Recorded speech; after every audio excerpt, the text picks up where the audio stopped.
It's 3 a.m. in the morning, and I'm sitting all alone. Nighttime and makes me shiver, I can feel it in my bones. Ladies and gentlemen, welcome back to the Pesky Hole Podcast, episode 109. Today, we are joined by a very special guest. I believe 19th round selection by the Boston Red Sox in this year's draft. I want to say outfielder, but you've kind of played everywhere from what I've seen from my research. So I'll say utility player, Stanley Tucker. Stanley, what's going on, my man?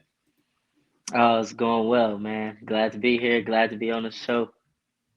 Dude, it's so good to have you. We got a few questions. Let Pesky Pole Nation and Red Sox Nation as a whole get to know you. This is one of the things I love doing on my channel. Get prospects in here, let them know kind of the more personable side of you. So you'll see I'll be asking quite a few questions that are about baseball and quite a few that are not about baseball and just more about your personality in general so they can get to know you.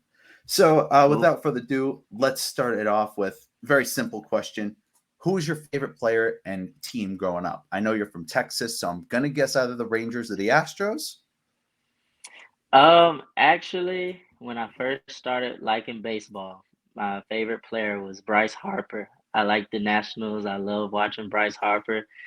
And as I got older, I started just keeping more attention with baseball, learning more about it, and it quickly switched to Mookie Betts. And now I can say Mookie Betts is my favorite player. I kind of model my game after him.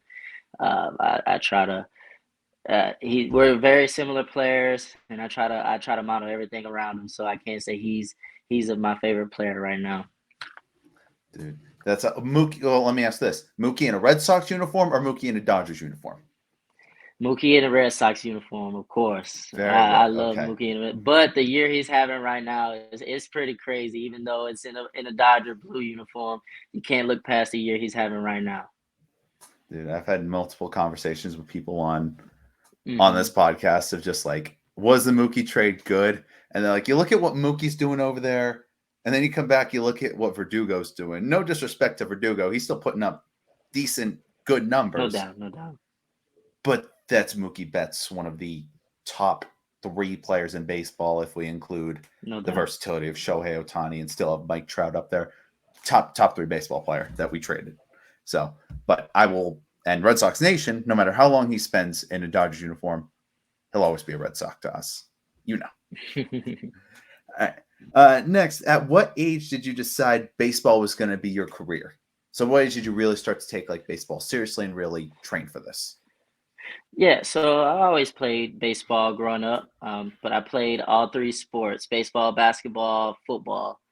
And then as I got older, in middle school, it was still the 3, but then I got to high school and it was mostly football and baseball. And actually, football was my first love. I really loved football. My family is in the football sport heavy. And I was always around football. And then I had my uncle. My uncle played 10 years in the NFL. And that was around the time where I was growing up and in high school. So I was always around him. I was working out with him and other professional athletes on the NFL side. So football was really a dream for me.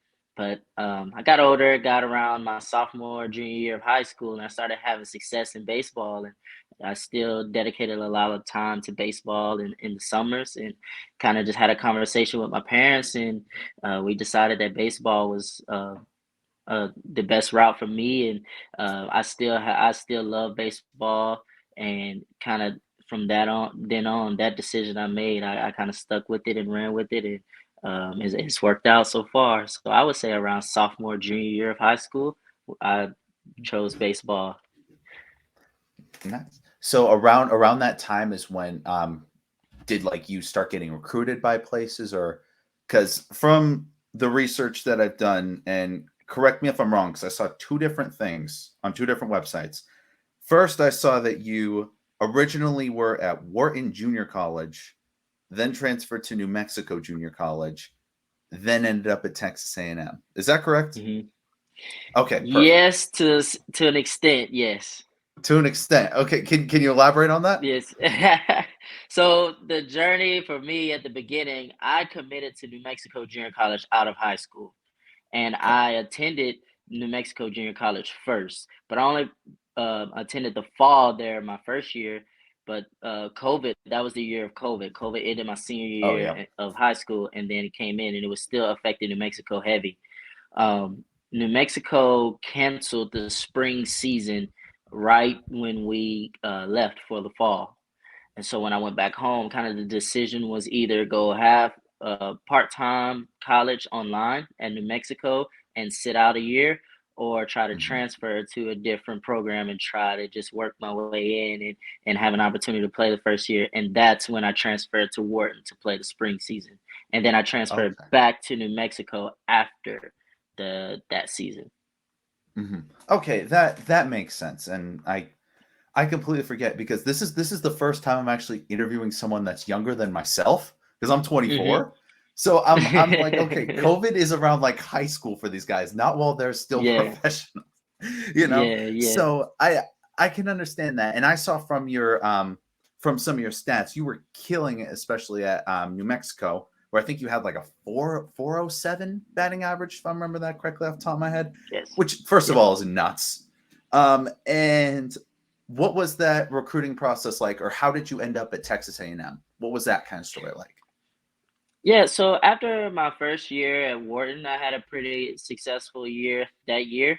And Mhm, that's when I really truly just started getting on the map with a lot of the bigger Power Five schools. And Texas A&M was one school who had always had eyes on me with the older staff with Justin Seeley. And we came until they had a coaching change, and Nolan Kane was now the recruiting coordinator, who's still the recruiting coordinator at Texas A&M, and he had heard about me. He had a chance to see me play a couple times, and we went into that second year, going into the fall. That's when I had my first conversation with Texas A&M, and it was always a dream of mine to play in the SEC and get an opportunity to play in an SEC program. So when that came around, I was pretty excited for it, and um, they had the opportunity to watch me a little bit in the fall at the Texas New Mexico All Star game, and after that, I just kind of made my decision to to go to Texas A&M.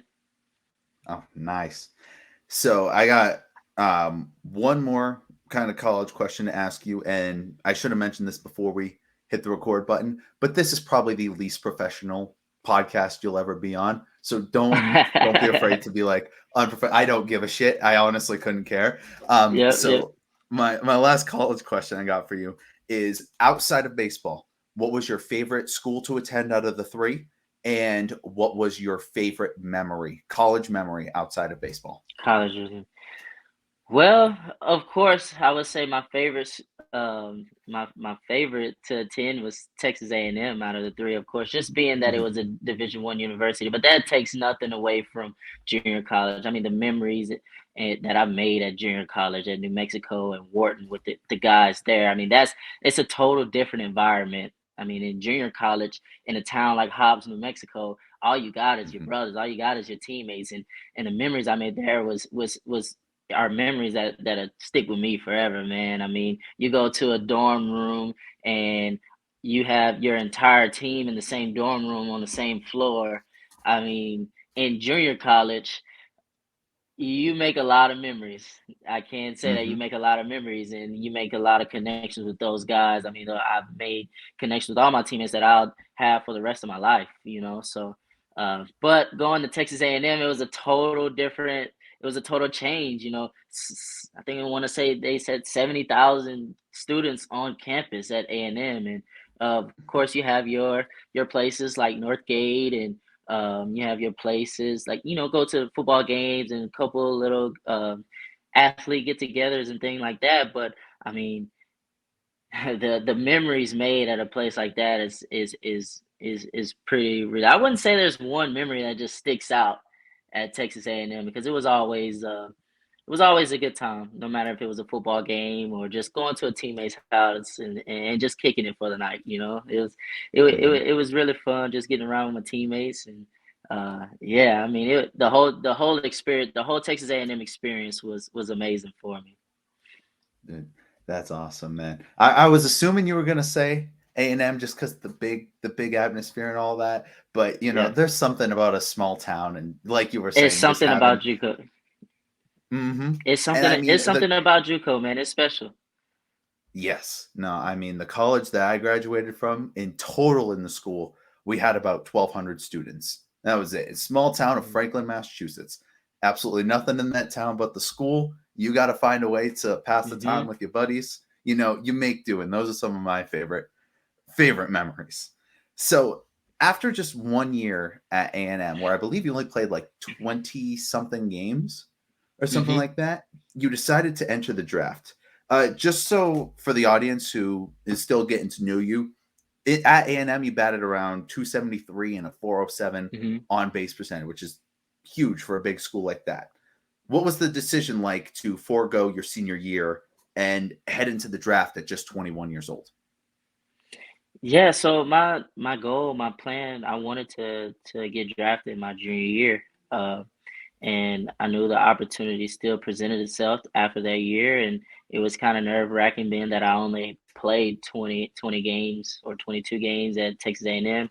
Mhm. But I really just at that moment you just got to put your trust in God. You got to put your trust in wherever the chips lie, and um, I still had opportunities and places to go if the draft did not work out. But Mhm. the goal was to get drafted, and the goal was I wanted to play professional baseball. I wanted to go, and like I said, I put my trust in God, man, and I took that opportunity, and um, it worked out. Mhm. Oh, first of all, you already know. All right, good book. Got to Oh listen yeah, to it. oh You got to yeah, trust it. always, Believe always. always. Secondly, I don't know if this is correct. It could be wrong, but isn't it if you go into the draft or you say you want to be drafted and you don't get drafted, you can't go back hmm to college. Is that right? No, that's not right. That's actually so Okay. football is different than baseball. So football, I know when I had conversations with my uncle, once you declare Mhm. for the draft in football and you sign with an agency, I don't believe you can go back and play college based Okay. football. But baseball is different. So I was draft eligible if you go to a junior college, you're technically still draft eligible. So I was draft eligible all 3 years of college, my first year, second year, and third year. But if I would have went to Texas A&M my freshman year of college, I wouldn't have been draft eligible until my junior year.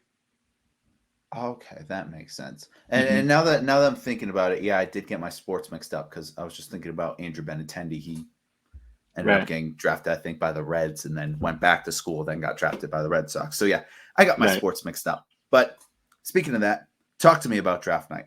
What was the process like for you, and how did those 3 days eventually go for you? Did you get drafted around where you thought you'd be drafted? You think you Hmm. were slept on a little bit? Talk to me about that. Uh, man, the whole draft day, the whole draft experience was just it was nerve wracking. I went into it and just talking to people and uh, working with people like my advisor at the time, and we knew it was a possibility, but we were kind of shooting for that day three, being that Mhm. I only played 20 games, and like I said, man, I watched day one, I watched day two, and then day three came, and I was like, okay, today is the day. I had a feeling I was okay. Today is the day. We get down, you get down to rounds 16 or 15. It's like, okay, still haven't heard anything. So now I'm trying to do things to kind of get my mind off of the draft. And I remember taking a trip to my uncle's house, and I'm working out there and I'm hitting in the cage, but I still have the draft going. And I'm like, okay, round Mhm. 16 comes, 17 comes, still hear nothing. And I'm like, oh man, it's getting closer. And then you get around the round 18, and that's when my advisor called and we're working through things, and I saw that okay, there's a possibility that could happen. And round 19 comes around and it happened, and I just couldn't do nothing but be thankful, man. I couldn't be do nothing, like you said, thank God, because it was all in his hands. I put it all in his hands, and I just had to sit and I had to wait, and that was it. Mhm. Yep. I mean, I've always lived off the philosophy in God's time and not mine. Yep. God put you through some hard times, but you gotta keep saying it's in His time. He knows what's best. Have faith. I had one guy who was on the show. I don't think he's with the Red Sox anymore. His name is Cole Brannon. He said this quote that really stuck out to me. He said, first you got to trust God. So without him, nothing will happen. Then you got to trust the work that you put in. And then after that, you can trust the rest. You can trust the process that everything will go as planned. And funny enough, I'm actually later today, I'm going to interview one of your the guy who was drafted right ahead of you for the Red Sox, Zach Fogel. Do you know him? Have you guys talked at all? Yes. I played with Fogel in the FCL and in Low A this year. Yes. I'm always around Fogel and the guys, Conley and all of the pitchers. I actually roomed with Conley in Low A, and it was me, Conley, Fogel, and Duffy, and we all lived together in the hotel that week we were in Salem, and we had a great time there, and he's a really good guy. Nice. So exactly how did it feel when you saw on the TV or wherever you were watching that your name was being drafted by the Boston Red Sox? Oh man, it's a feeling I can't explain. I was at that moment, I was watching it on my phone, heard the radio, and I know I was at my uncle's house at the time. I was outside, and I remember I walked inside, and uh, at that point, I think my stream was a little behind on my phone that I was watching, and my sister, actually one of her friends, texted her and told her that I had got drafted, and then or she said, she got a text and it said congratulations or something like that, and so she looked at me and she said, "Did you just get drafted?" And I looked at her and I said, "I don't know." And as soon as I said that, I looked down, and then the playing went, and it said that I had been selected, and the emotions it was through the roof. It was a feeling that I can't even explain. It was just joy, man, just joy. Mm-hmm.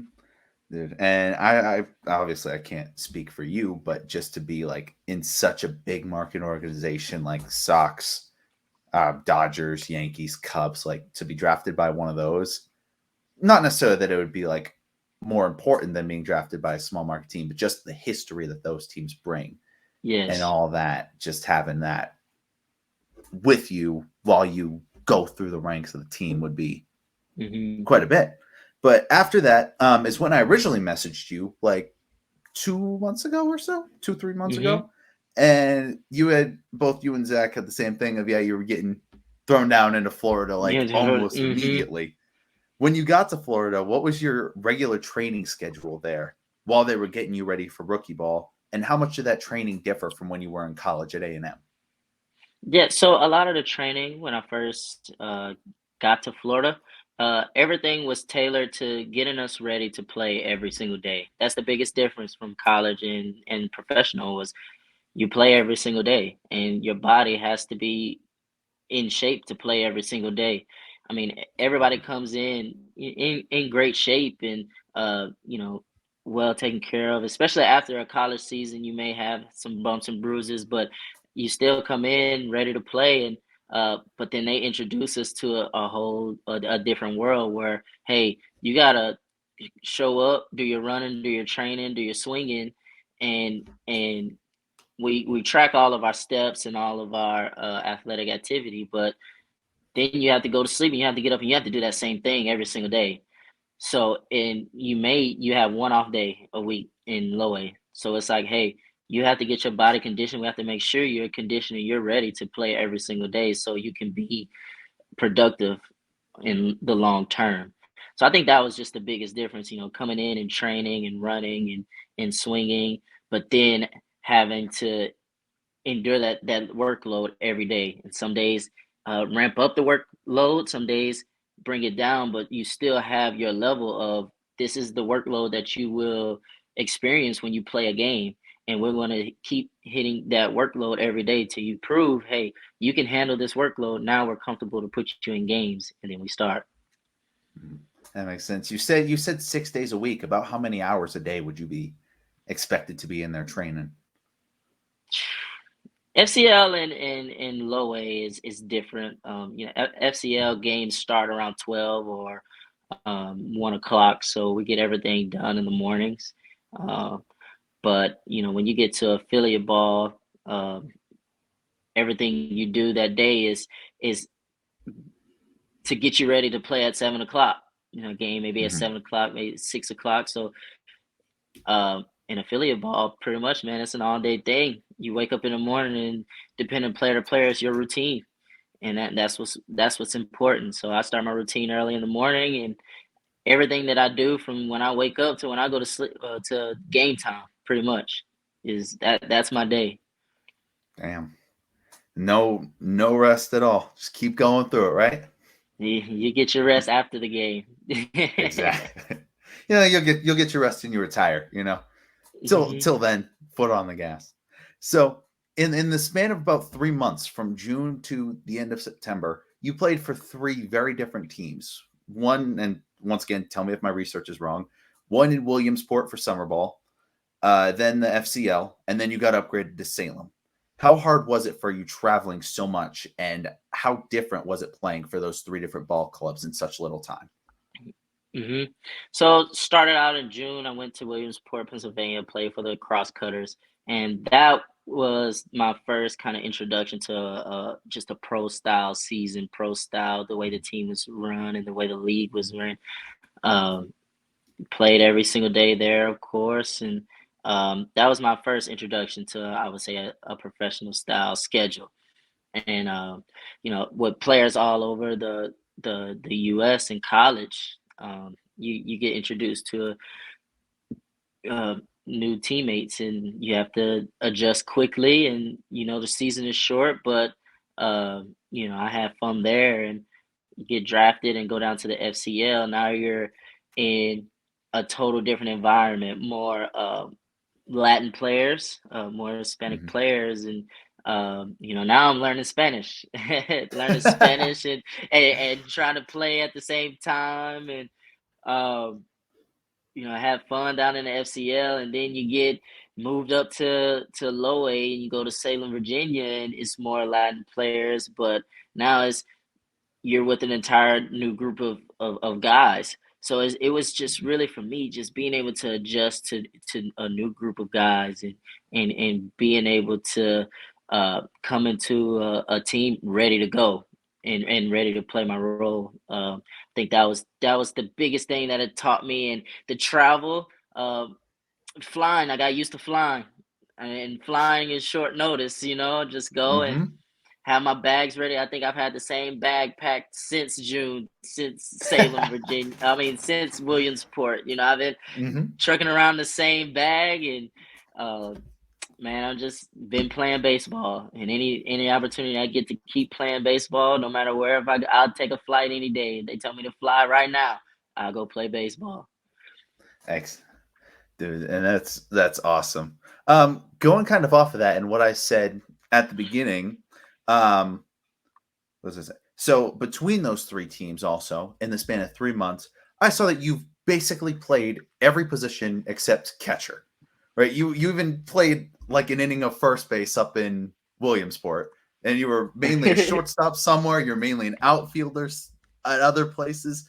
Do you pride yourself on being like a true versatile utility player, or is it just wherever the hell coach tells me to go, I'm going to go play?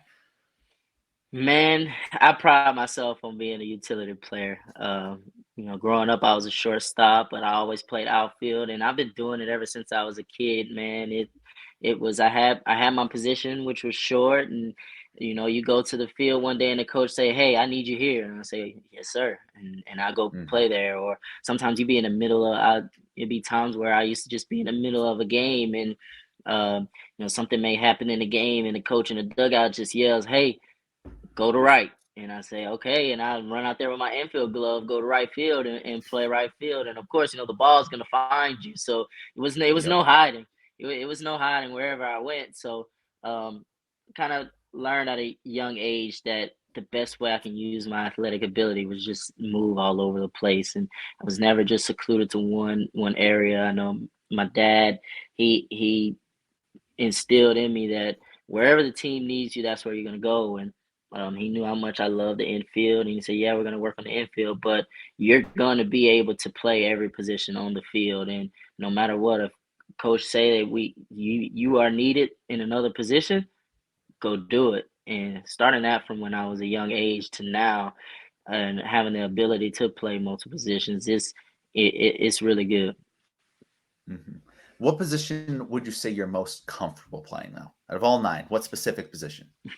I get that question a lot, and um, it's it's it's really a tough question because I've started playing a lot, but I would just say up the middle, man. Second is center.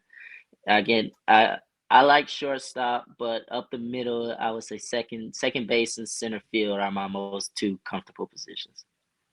Okay.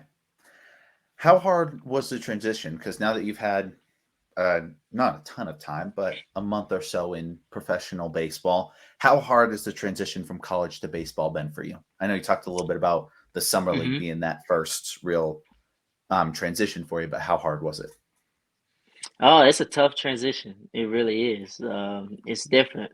Like I said, one main thing to that is playing every single day, and you have to be able to make adjustments fast. And uh, you see so many different players, and of course, you transition over to a wood bat, and um, I mean the transition to of the competition level is it's it's a transition for everybody, and Hmm. you just have to pride yourself on your work every single day, show up to work every single day with a willing attitude to get better, and know that you're always opportunity and always room to grow in every area of your game.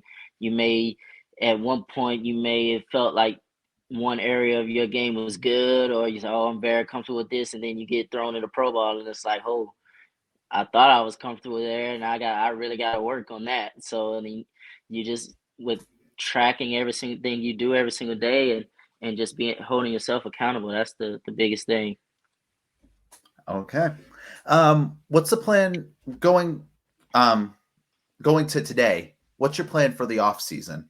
If you could pick one skill of yours to really improve on over the winter, what will it be? It's gonna be bat speed.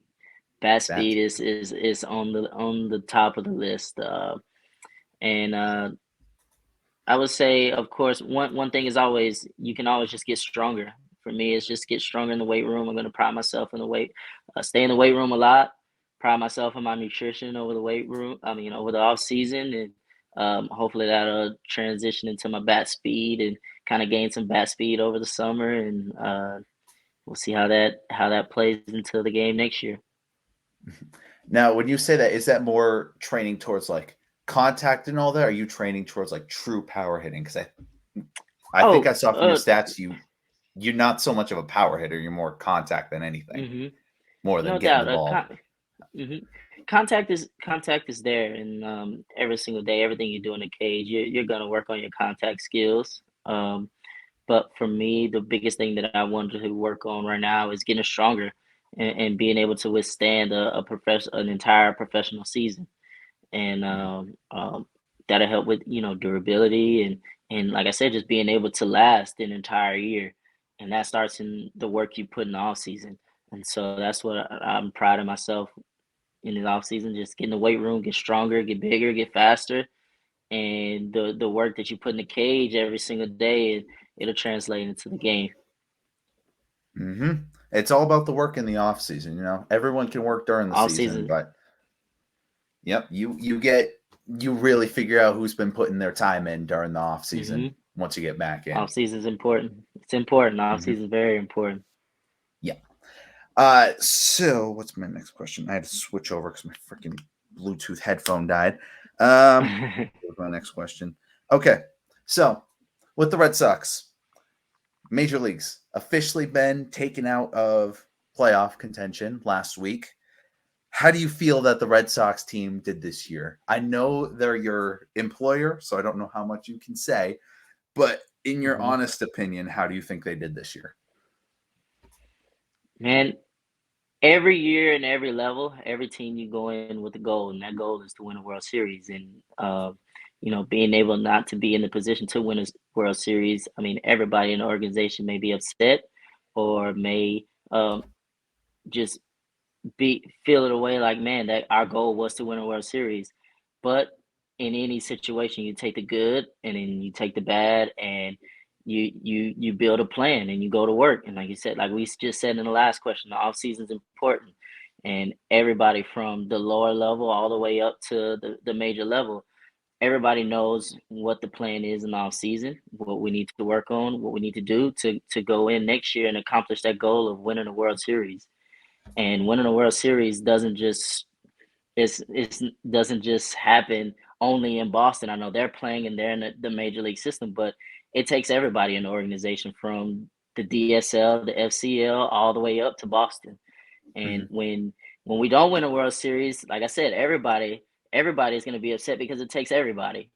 But that only just makes you work harder to go into the next year and know what the plan is, know what the goal is, and just go accomplish it. hmm And from what I've talked about in the Red Sox, I mean, with this team right now, it's an older team to say the least. You know, Hmm. some of your key contributors, Chris Sale's 34 with unfortunately a bunch of injury problems at this point. Justin Turner, who was one of our best hitters, is 38. You know, these guys are on the wrong end of 30, but it's time for this team to really double down on their young guys. You know, Rafaela is doing good. Meyer hopefully can get up there. Like these prospects that we got to get up to the next Bayo, like those guys to really start to take over. And that's kind of what you said with those guys who aren't on the major leagues is off season. Get up there. We need you at this point. Hmm. You know, gonna take all 90 guys in the organization, not just the 26 up at the major league level at this point. So, like I said before, I want the Red Sox Nation to get to know the personal side of you. So I'm going to give you a lightning round of questions that aren't related to baseball. Well, some of them are kind of related to baseball, but lightning round of questions. You ready? Yep. All right. What's one of your hobbies outside of baseball? Not sports related. Hunting and fishing. I love to hunt. I love to fish. It's hunting season now, so Ah, you ready? I couldn't agree more. What would you be doing if you weren't a baseball player? I'm assuming I If know I the wouldn't answer, have, but I probably would be a professional hunter or fisher. oh, I thought you were going to say football player. Actually, like I said, I have football in there, but my body, the way I'm not built to be a football player every single day, man. I've seen how it is, and I see how it can tax your body, and I'm not built for it, man. But like I say, I'll probably be. I mean, that was just going off. You said lightning, so I was thinking fast. Yep. But professional hunter, fisher, probably be up there, or I'll probably be somewhere in the sports world. Probably like, maybe I've always had an interest of being a sports agent or kind of just helping athletes in their career path. So probably somewhere in there. All right. Who's your celebrity crush? I have a lot. Um, First one, of course, that come to mind is Beyonce. Always Beyonce. That's a celebrity crush ever since I was a boy. So Does pineapple belong on pizza? no, no, I don't like Wrong answer. pineapple on a pizza. I can What's tolerate it, one but nah. what's one thing on your bucket list? One thing on my bucket list is to travel outside of the United States. I've never been outside of the United States. I've traveled all around the United States, but I want to go, uh, just go outside of the United States at some point. Dude, I'm in the same boat. I've lived basically everywhere from Florida to the Hmm. Northeast, Colorado. I live in Denver now. I've never been outside the Yeah. US. I want to travel outside the US Hmm. too. Where's my next question? What's the best baseball stadium you've played in? Minute Maid Park. I mean, that's Minute the Maid. only big league stadium I played in so far. So Minute Maid, that was pretty sick, pretty dope, especially being from Houston. You go Mhm. to the Astros games a lot, so. Yeah, we'll just wait for that answer to change the Fenway sometime soon. Who's your biggest fan? My mom and my dad, they're my biggest fan. Oh, my sister and then my family, they're my biggest fans. I'm telling you, they're always in it. Are you a Swiftie? A Swifty. Yeah, Taylor Swift fan. I'm guessing the Oh, answer is no. no, no, I'm not. I know some of her songs and I can sing some of, 'em, but I wouldn't consider myself a Swifty. Favorite teammate you've had, and where did you play with them? Man, I've had a lot of good teammates. I've had a lot of good teammates. That's a pretty hard question to answer. I'm not even gonna lie to you. All right. But Last. Oh, yeah, I mean, yeah, like I said, man, I've had a lot of good teammates, a lot of my brothers, man, and I love them all to death. So all right. Last lightning round question. Who's the one MLB player you would love to meet? Mookie Betts, easy, easy. I'm a big Mookie Betts guy, man. If you hear me, I'm talking about Mookie Betts day to night. If you look at my camera roll, I probably have every swing of his entire season this year screen recorded. I know about him, and I love Mookie Betts, man. And uh, one day I'll be up there with him. I'll get to meet him when I get to the big leagues, man. Kind of, and this is more talking about the stats on paper than the stats like than the eye test or anything like that. But looking at your stats, I kind of see more of like a Jackie Bradley Jr. in you. Like good fielder, got good speed to you. I see more of that than like a Mookie. Who would you say who you play closest to? Right now,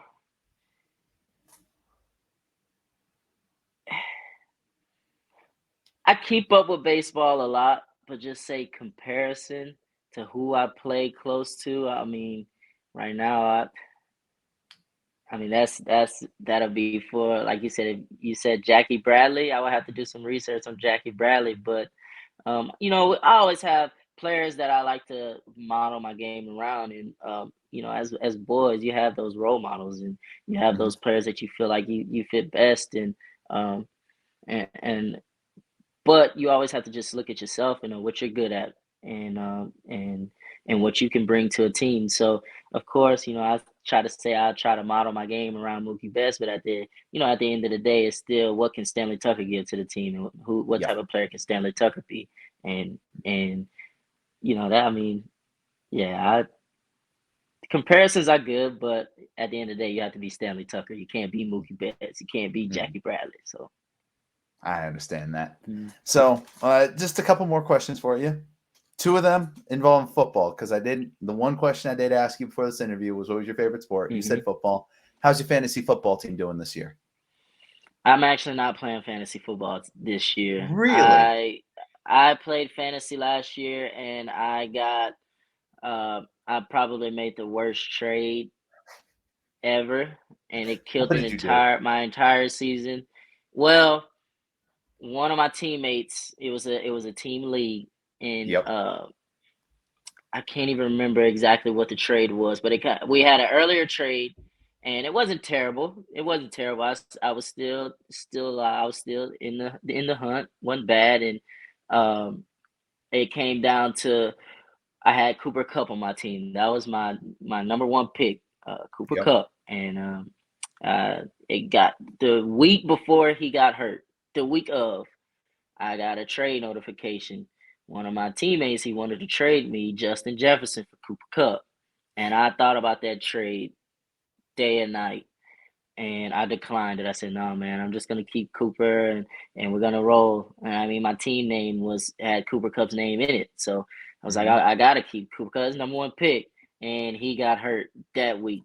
And when that happened, I checked out of fantasy. And then when Give fantasy up. rolled around this year, I was like, no, man, I'm good. Man, I'm not gonna lie to you. I'm low key struggling. I'm 1-2 to start off this year, but I got Christian McCaffrey on my team, and he scored 48 Oh fantasy points man. after Oh 4 man. touchdowns. Oh yeah. Man, I mean he that guy right there is pretty fun to watch, I tell you that. Oh, absolutely. He's carrying my team right now. Somehow he slid down to the 5th pick. Don't understand how, Mm, but mm. people in my league are stupid. But anyway, um, we're gonna put your football knowledge to the test real quick. Okay, have you Uh-oh. been keeping up with football this year? Have you been watching games and all that? I've been trying. I've been trying, but I'm a big college football guy, but I may can keep up with the NFL a little bit. Let's see what you got. All right. So what you're gonna be doing is you need to tell me based on QBR who the top 3 best quarterbacks have been this year and the bottom 3 have been? Top 3, probably number 1. I would say Justin Herbert. He has to be up there. Justin Herbert is number 6. 6?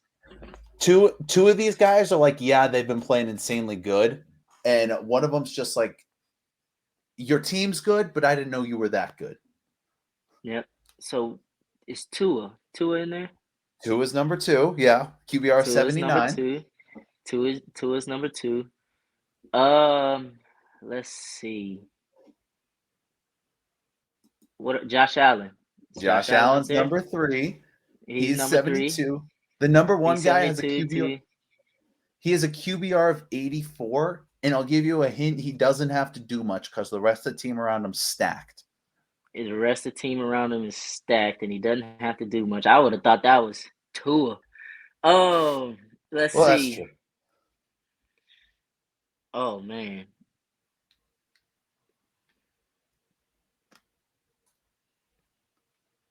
I've hit a blank. Think about the NFC. New quarterback in his second year. Second year, NFC.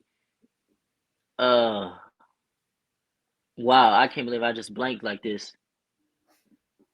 You said second year in the NFL or second year on the team? Second year in the NFL. Drafted last Second year. year in the Very late pick. Drafted last year, very late pick. And he's number 1 in QBR. Mm-hmm. I'm stumped. I've blanked. I've hit a blank. I can't even lie to you. Mr. Irrelevant, Brock Purdy. Oh wow, Brock Purdy. Wow. I can't. Wow. Okay. Okay. Bottom 3 worst guys in the league. Bottom 3. Oh. What's his name? He has to be in there. Jets quarterback. Zach Wilson. Zach Wilson. Somehow he's not. He's 27. Not. There's still like 6 guys 27. Worse than him.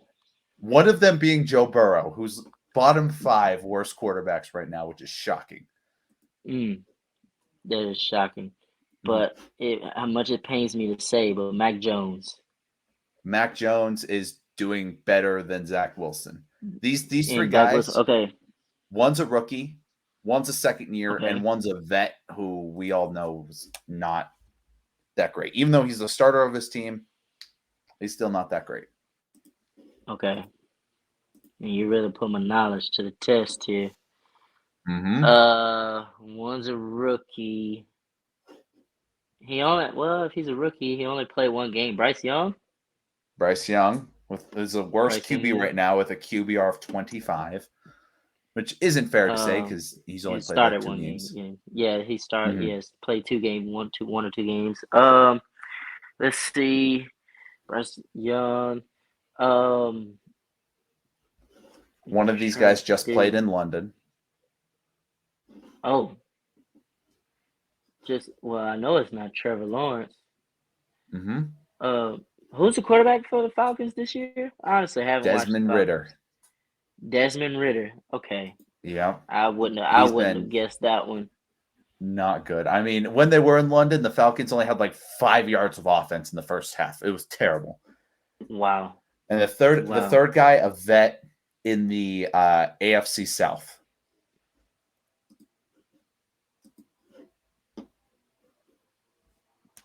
AFC South vet. Tell me one team in the AFC South. 4 teams in the AFC South are the Titans, Colts, Texans. I knew it. Yep. I knew that. I just wanted to make sure. I probably shouldn't say that out loud. My uncle, he got drafted by the Texans, played 4 years, so he wouldn't be too happy if he heard that answer.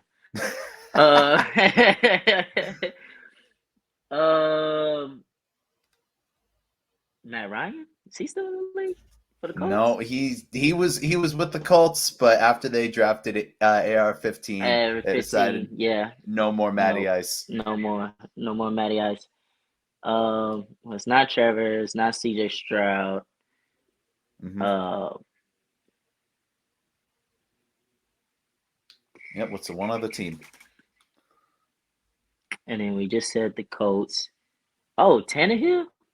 Tannehill. It's been Ryan atrocious Tannehill? this year. Wow. Even after the good game they had against the Bengals, which fucked up my parlay because I thought the Bengals would go in and whoop some ass. But man. he still hasn't been great. Derrick Henry, though, never bet against Derrick Henry. Is the lesson that needs to be taken. No, from don't this do week that. For me. Nah. All right. Last question I got for you. And once again, thanks so much. It's been awesome to have you on. Steal 45 minutes of your time.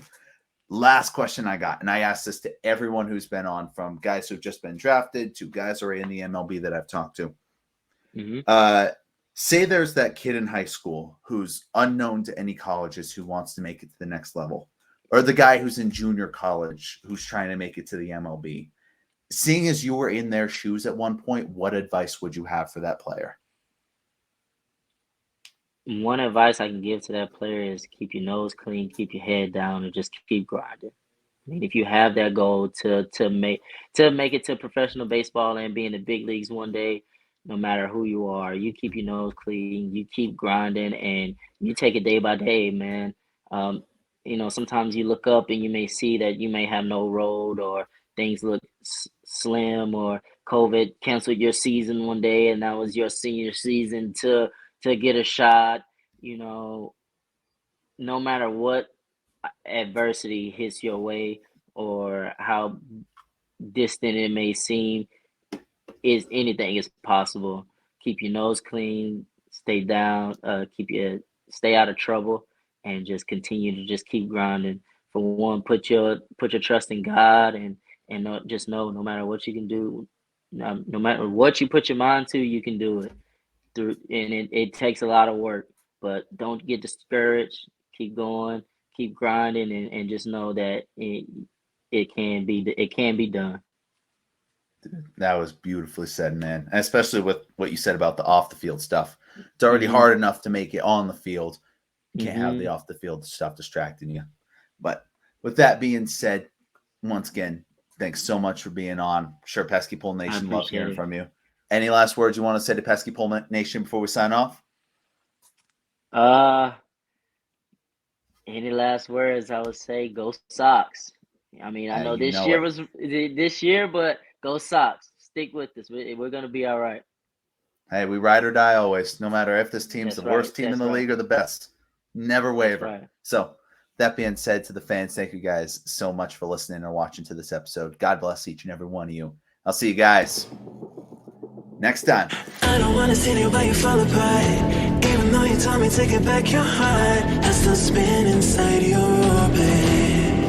Yeah. You say that I should probably start to walk away. I'm hoping that you stop and make me have to stay, 'cause I'm floating in your orbit. Yeah, I'm stuck in your space. Just my luck. Put me away, you understand. There's nothing left to say. Pull me back, take my hand. Come on, name, you understand. I wanna stay. 'Cause I don't wanna walk away.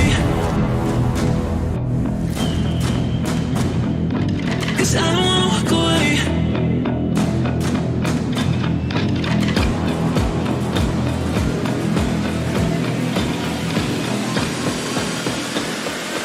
'Cause I don't wanna walk away. Yeah, I'm stuck in your space. That's my luck. Put me away, you understand. There's nothing left to say. Pull me back, take my hand. I wanna leave, you understand. I wanna stay. 'Cause I don't wanna go. I don't wanna see you while you fall apart. Even though you told me to get back your heart, still spinning inside your orbit. I should probably start to walk away.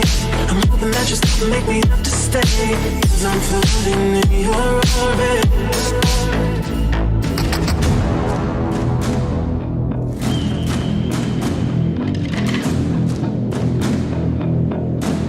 Pull me back, take my hand. Come on, name, you understand. I wanna stay.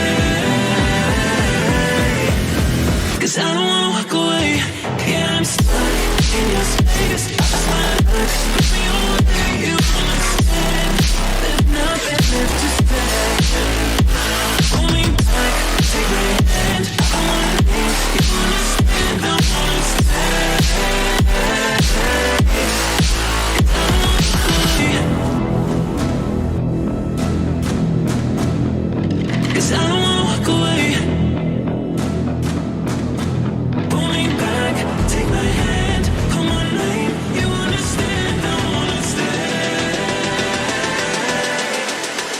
'Cause I don't wanna